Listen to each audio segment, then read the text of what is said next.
आज की कक्षा में मैं गोस्वामी तुलसीदास के जीवन वृत्त और उनकी कृतियों के बारे में चर्चा करूंगी। गोस्वामी तुलसीदास राम भक्ति शाखा के प्रधान कवि और भारतीय संस्कृति के उन्नायक एवं लोक नायक के रूप में हमारे सामने आते हैं। अंतः साक्ष्य के आधार पर इनका जन्म संवत 1554 में माना जाता है। इनके जन्म स्थान, मृत्यु के संबंध में काफी मतभेद है। इनकी मृत्यु के बारे में एक दोहा प्रचलित है। संवत 1680 अस्सी गंग के तीर, सावन शुक्ला सप्तमी, तुलसी तजियो शरीर। इनका जन्म स्थान उत्तर प्रदेश के बांदा जिले के राजापुर गांव में हुआ था।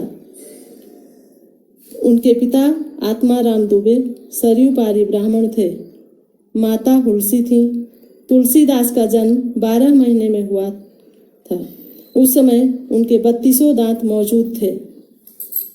अभुक्त मूल नक्षत्र में जन्म लेने के कारण जन्म के तुरंत बाद माता का देहांत हो गया और उसे अशुभ मानकर पिता ने उन्हें त्याग दिया। चुनिया नाम की दासी ने इनका लालन पालन किया। जन्म के समय मुख से राम शब्द उच्चारित होने के कारण इनका बचपन का नाम राम बोला था। तुलसीदास का बचपन बहुत गरीबी में बीता। उन्हें भिक्षाटन तक करना पड़ा। दासी चुनिया की मृत्यु के बाद राम बोला सरयू और घाघरा के संगम पर स्थित सूकर खेत पहुंचे। यहीं महावीर जी के मंदिर में उनकी मुलाकात बाबा नरहरि दास से हुई। वहां वे लगभग 5 वर्ष तक रहे। बाबा नरहरि दास ने इनका लालन पोषण किया और ज्ञान भक्ति की शिक्षा दीक्षा भी दी। काशी में आचार्य शेष सनातन के आश्रम में रथ यात्रा के दिन ब्रह्म मुहूर्त में मुंडन और उपनयन संस्कार हुआ। गायत्री मंत्र की दीक्षा स्वयं नरहरि बाबा ने दी। संस्कार समाप्त होने के बाद तुलसी मंडप के नीचे काठ के छोटे से पलके में विराजमान राम जी को साष्टांग प्रणाम करते समय तुलसी की एक पत्ती उनके मस्तक पर गिरने के कारण राम बोला का नाम तुलसीदास पड़ गया। यहाँ उन्होंने लगभग 15 वर्ष तक शास्त्रों का अध्ययन किया था। उनका विवाह दीनबंधु पाठक की इकलौती सुंदर कन्या रत्नावली से हुआ था। तुलसीदास अपनी पत्नी रत्नावली के प्रति अत्यंत आसक्त थे। पत्नी के मायके जाने के बाद वे भी पीछे पीछे चल दिए और सांप को रस्सी समझकर पीछे के रास्ते से उनके कमरे तक पहुंच गए। उसके बाद उनकी पत्नी की मधुर आलोचना, लाज न आई आपको दौरे आए हुसात, ने तुलसीदास के मन में गृहस्थ जीवन के प्रति पूर्ण विमुख बना दिया। अब वे केवल प्रभु प्रेम के प्रति उन्मुख हुए। वे चित्रकूट, प्रयाग, अयोध्या आदि स्थानों में रहे।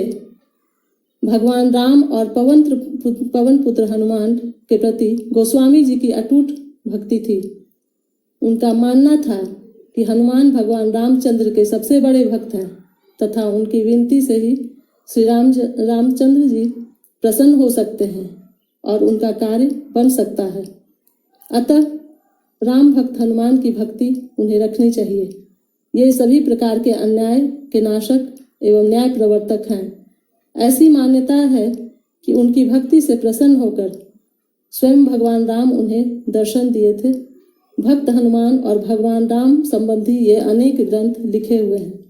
आचार्य रामचंद्र शुक्ल ने अपने इतिहास में तुलसीदास कृत छोटे बड़े 12 ग्रंथों का उल्लेख किया है, जिनमें दोहावली, कवितावली, गीतावली, रामचरितमानस, रामाज्ञा प्रश्नावली और विनय पत्रिका बड़े ग्रंथ हैं तथा राम लला नहछु, पार्वती मंगल, जानकी मंगल, वरवय रामायण, वैराग्य संदीपिनी और कृष्ण गीतावली छोटे ग्रंथ हैं।